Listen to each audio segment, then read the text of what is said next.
moments that showed we are not friends. When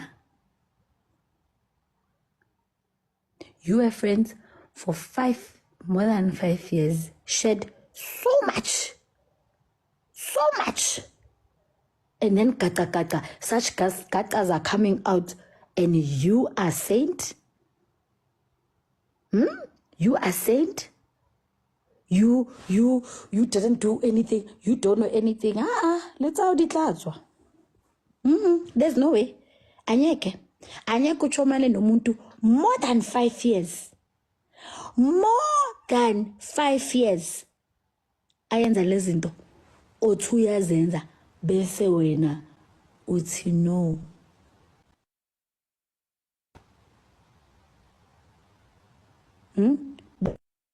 Bese uzokwatela mina ongaze manje. Hayi. Nakutsibe us. We just had a common enemy.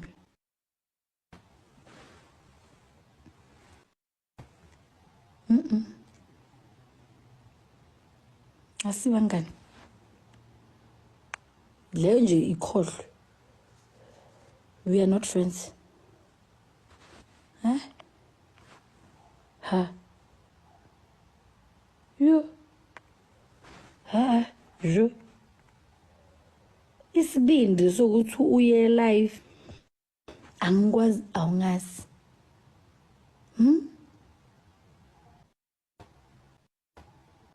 Hayi, asakwazi nokuya live nje. Masiya live melu lokuthi hey she did this. Hey, asikwazi nokukeda. Sakeda ukhuluma ngaye. Sakeda mina ngilwa kayi1. Angilukani angisalu naye mina uMagre. Hi bazala bamzitho, welcome to Mkosi noMagatsheni. I am uMagatsheni. Umkosi wethu namhlanje bazala bamzitho is about Uvuyokazi. Guys, Uvuyokazi, the clinic that she went to do surgery impostile, and it was just an appreciation post, guys, saying it was lovely working with Uvuyokazi and the athletes that they met Uvuyokazi. So guys, when I googled the gama balibhalela lapha lale surgery bakayenza, it's a weight loss surgery. That means uzo lose weight, and the surgery is successful. She looks very beautiful. We'll get to know more about the surgery, I guess, on TikTok. Oh, no, on her Facebook. Sorry, she doesn't have a Facebook now.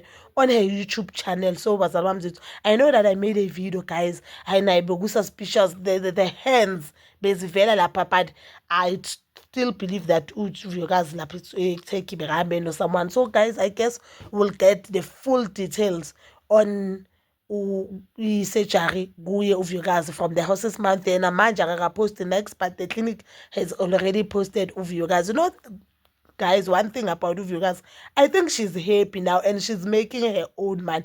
If you have noticed on ama vlogs wakhe, she has been driving a Mercedes Benz. I saw abanye abantu bathi it's a borrowed car, but mina ngimzwanga athi she borrowed that car, and I don't know i-reason ukuthi Uvuyokazi angathi makayibona ama-fans wakhe, because la bekaya khona bekayibona ama-fans akhe on the first vlog. Another vlog bekahamba nomhlophekazi bayodlala ama-game. So I don't see the reason ukuthi ungathi uthi ukhipha umntana wakho and book a car. I guess mhlambe if it's not yakubo yeyakhe, and it seems like girl is making enough money. I don't want to say a lot of money. I think she's making enough money, guys, ukuthi aziphilise, and she's making enough money ukuthi aphilise ingane zakhe. She looks healthy, she looks happy, and she looks like she is making money. Anyway, YouTube channel yakhe, guys, iyenza imali. YouTube channel kaVuyokazi iyenza imali, and following yakhe iyenza imali. I don't understand why ama-brands angasebenzi noVuyokazi kangako. I know there are some brands asebenze now.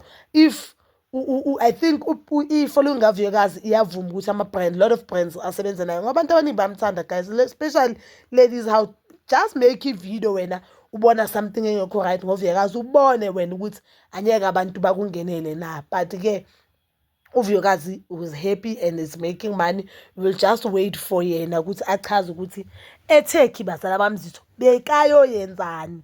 And I must say, if vele bekayeli surgery, she was doing surgery, hey, uhlela amalanga amaningi, that means girl has money, young, or did they book for him? Hey guys, yabona manje sizocabangela izinto esingazazi. All we know is just that we are happy that uVuyokazi making money and uVuyokazi unakekela ibhodi yakhe and she can afford whatever she wants. Because if you wanna do such I don't see any problem. You know, guys, I've been advocating for abantu abathenga umzimba who are doing the surgery. I always said if you have the money and you want that body, why not, guys? That is all for now. Bazala bamzito, please don't forget to like, subscribe, share, and hit that notification button. Nginethanda ukuya nokubuya.